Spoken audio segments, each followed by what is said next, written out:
Would you ever hate someone so much that you will break traditions just to punish him, defy oaths, violate norms, and defile the sanctity of sacred institutions just to see his sad, sullen face one more time?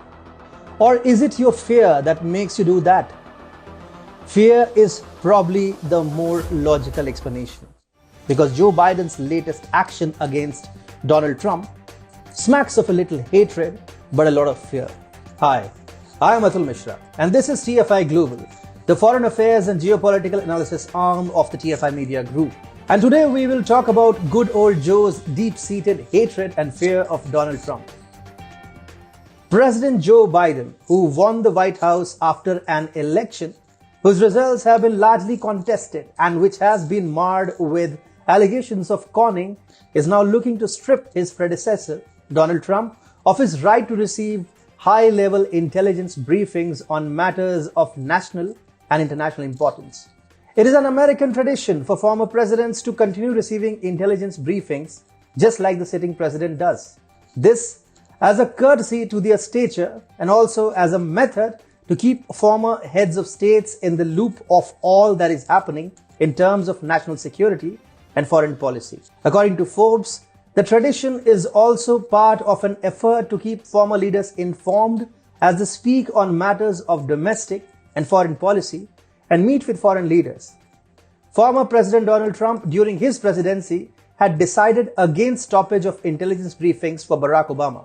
However, Joe Biden is not half as courteous as Trump was, which is why he has gone ahead and made it clear that the former president will not be receiving any intelligence briefings under his tenure. And why so, you may ask? Because Biden seems to have arrived at the profound conclusion, using his fast-paced mind, that high-level intelligence is not safe with Trump, because the former president cannot be trusted with keeping such information secret.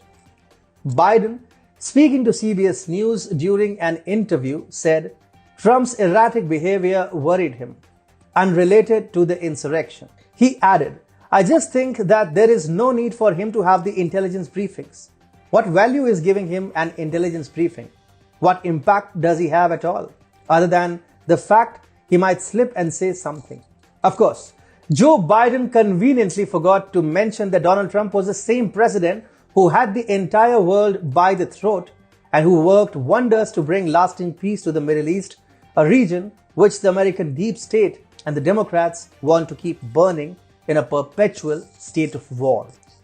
The same president who the ever-energetic Joe Biden is now calling untrustworthy ensure that China gets down on its knees and behaves itself. As for Iran, which the Biden administration is dancing before in order to woo, Trump continuously breathed down on its neck with his maximum pressure policy. However, Joe Biden's fears too are not entirely misplaced. Sharing intelligence with Donald Trump might just have devastating consequences for the Biden administration. As being the hawk that he is, the former president might stumble upon some incriminating information proving how the sitting president and his stooges at the White House are compromising American interests. Imagine, for example, if Trump were to come across information which shows the Biden administration prostrating before Iran or China. Would the former president, who is an American nationalist first, take the same lying down? Of course not. That is precisely why Joe Biden has decided to not share intelligence briefings with Donald Trump. Already, Trump has made it clear that he will be back in some form and will most likely run for the White House once again. Having intelligence briefings given to Trump is like handing over a load of ammunition to the man to take down the Biden administration. A guilty Joe Biden will most obviously decide against the same. Donald Trump is a nonconformist. He is not the usual politician who scratches the back of others to get the same done for himself. As such, he is loathed by the American establishment, which exists irrespective of whoever is in power at the White House.